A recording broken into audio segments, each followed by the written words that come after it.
Hello mga stories. Welcome sa ating YouTube channel. Dito sa Marky Stories channel. And sa Facebook, din na Marky Stories Official.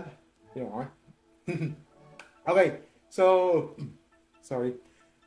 So ito, simula ngayon, magkakaroon tayo ng consistent video. Yan. Napansin nyo na sa mga post ko na meron tayong announcement at may pinakita ko sa inyo yung mga videos na medyo nakakaroon ako ng 2 digits at saka 1 digits. Ang worst pa doon, hanggang ngayon, naka-zero ako ng views. Which is, ang resulting doon is a shadow ban. Diba?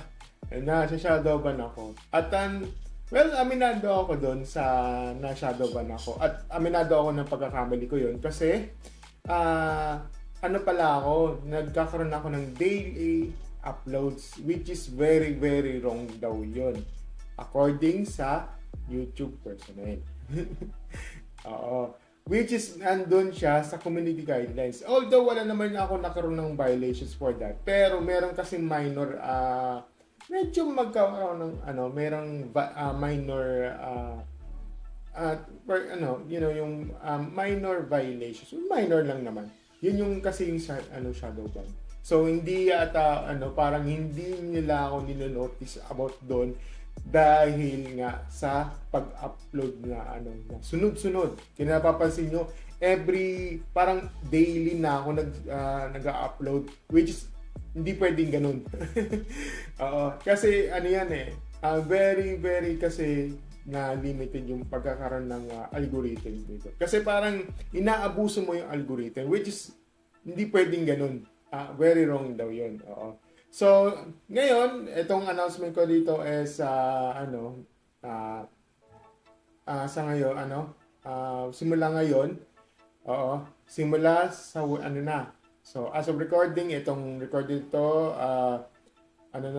July 3, July 3. So, popost ko na, dated July 3 ngayon.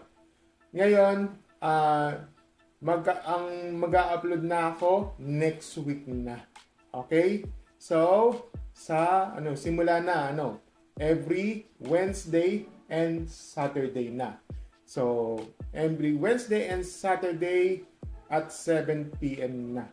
Okay? So, gabi na ang inaano ko kasi, doon kasi yung consistent na pag-a-upload ko. So, or lang, 6 na, I think 6 na lang, 6 p.m. para maging consistent yung parang upload din. Kasi doon ang standard dito according sa mga statistics yun na medyo doon kasi yung parang every time na mag-uuwi sila sa mga doon sila parang nag-scroll sila sa mga mostly sa mga nanonood ng mga YouTube. So, yun. So, effective next week na sa effective Wednesday ito and Saturday at 6 p.m. na. So, 6 p.m. Philippine Standard Time. So, abangan nyo na lang. Yun na lang. So, yun lang mga stories. Ilang masasabi ko at saka again,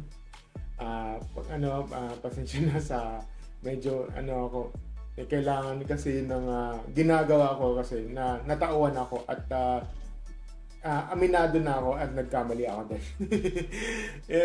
Lang masasabi ko and thank you and have a great ending. Have the great never ending story. Yun lang. Bye!